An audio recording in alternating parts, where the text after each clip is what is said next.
Dear friends, welcome to Diary of World War II. Picture this. You're 23 years old, and you're the youngest group commander in the most advanced air force in the world. You've survived being shot down 7 times, you've killed 52 men, and you've just made aviation history by becoming the first pilot ever to destroy an enemy bomber with a bomb. This is the story of Heinz Knoke, a man whose diary entries reveal how total war transforms ordinary young people into something unrecognizable. But what makes his story truly chilling isn't just what he did. It's how completely he believed in it. To understand Knoke's story, we need to understand the world that created him. World War II wasn't just a military conflict. It was total war. Cities, railways, worker housing, civilian districts, everything became a target. The strategic bombing campaigns that defined this war began on September 1st, 1939, when German Luftwaffe bombers attacked Polish cities and civilians. From Rotterdam to Hamburg, from London to Cologne, the line between military and civilian targets had completely disappeared. This was the environment that forged Heinz Knoke. Born in March 1921, son of a police officer, he was just 17 when he first flew in 1938. By 1940, he was already in combat over France. But it was his first victory that revealed something profound about his character. Unlike his later kills, Knoke's first victory was different. The enemy pilot survived. In his diary, he wrote, "A feeling of pure joy is in my heart now. This is my first combat victory in the air. I've got my man, and he is alive." They even shared brandy with the captured RAF pilot. But this mercy wouldn't last long, because the war was about to demand something much darker. But before we see how Knoke transformed into a killer, let me take you to one of his most harrowing survival stories, one that shows the desperate reality these young pilots faced daily. March 6th, 1942. Flying over Norway, Knoke's Messerschmitt develops a fuel leak. With his engine failing over mountainous terrain covered in snow and ice, he has minutes to find somewhere to land or die. Listen to his own words.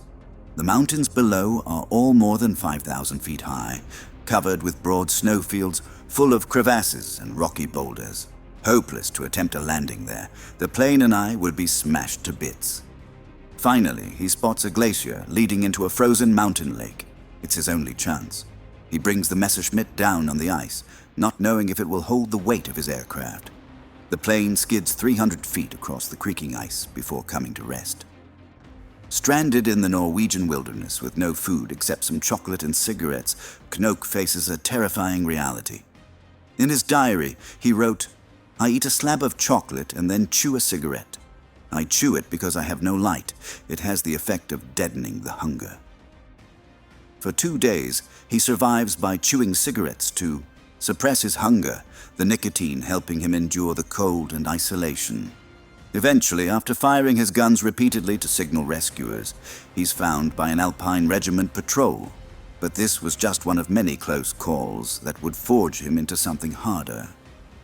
By 1943, American daylight bombing raids were intensifying over Germany. Massive B-17 flying fortresses and B-24 Liberators flew in defensive formations called combat boxes, each plane protecting the others with multiple heavy machine guns. Breaking these defensive formations was considered nearly impossible. That's when Knoke developed a tactic that had never been tried in aviation history: attacking bombers with bombs. On March 22, 1943, Knoke made history. He intercepted a B-17 called Liberty Bell, returning from a bombing raid, and destroyed it with a 250-kilogram bomb. The bomber crashed into the North Sea west of Helgoland, killing the entire crew. Think about that moment. Knoke had just become the first pilot in aviation history to destroy an enemy aircraft with an aerial bomb. But listen to how he had changed by this point. After witnessing a fellow pilot's horrific training crash, Knoke wrote, "He was screaming like an animal, covered in blood. I stooped down over the body of my comrade and saw that both legs were missing. I held his head.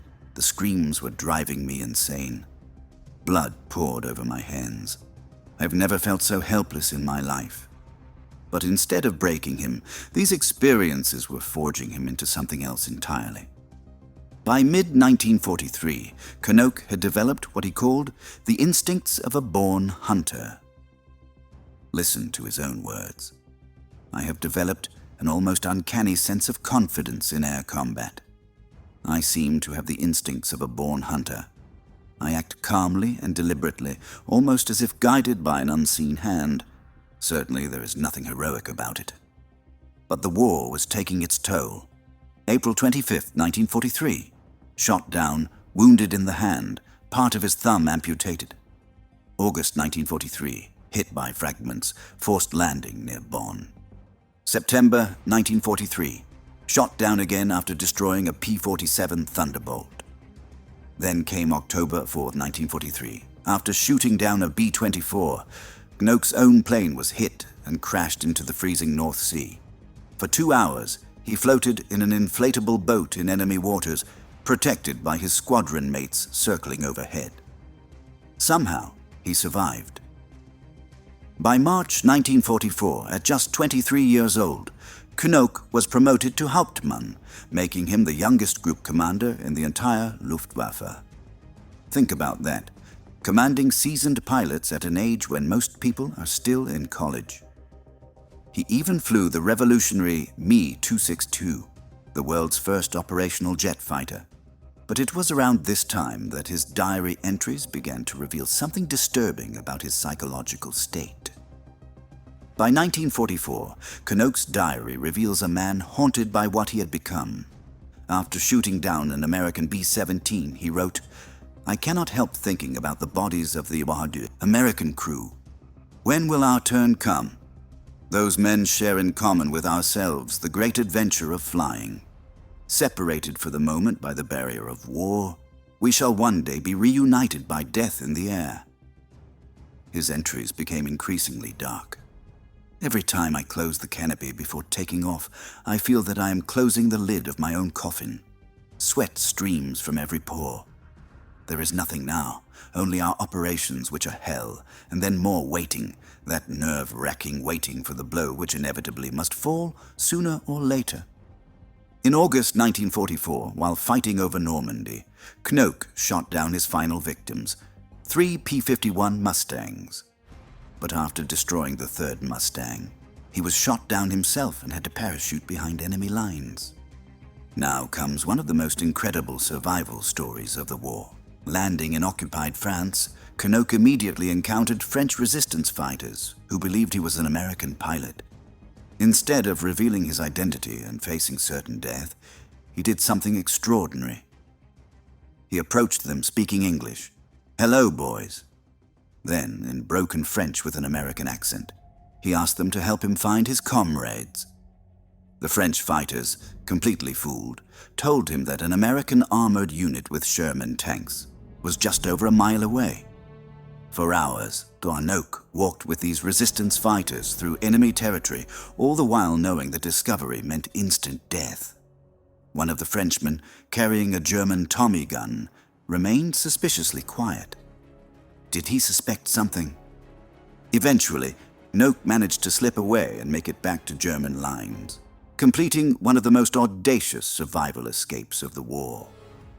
Knoke received the Knight's Cross on April 27, 1945, just days before Germany's surrender. He had survived 52 confirmed victories, over 400 combat missions, and being shot down 7 times. Statistically, it should have been impossible. Ironically, his most serious injury came not from aerial combat, but from a partisan landmine near Prague in October 1944. The war had followed him everywhere, even on the ground. After the war, Knoke's story took an even more controversial turn. He never renounced his political beliefs and remained active in far-right politics throughout his life. In 1951, he was elected to the Lower Saxony legislature as a member of a neo-Nazi party. But it was his 1952 memoir, I Flew for the Führer, that truly revealed the complexity of his character. The book wasn't a celebration of his victories. It was a haunting confession that grew progressively darker as the war continued. His diary entries from early 1940 showed youthful enthusiasm and patriotic fervor. But by 1944, they revealed a man psychologically shattered by what he had experienced and done. Heinz Knoke died decades later, but his family keeps his grave location secret to this day, to prevent pilgrimages by neo-Nazis or history hunters.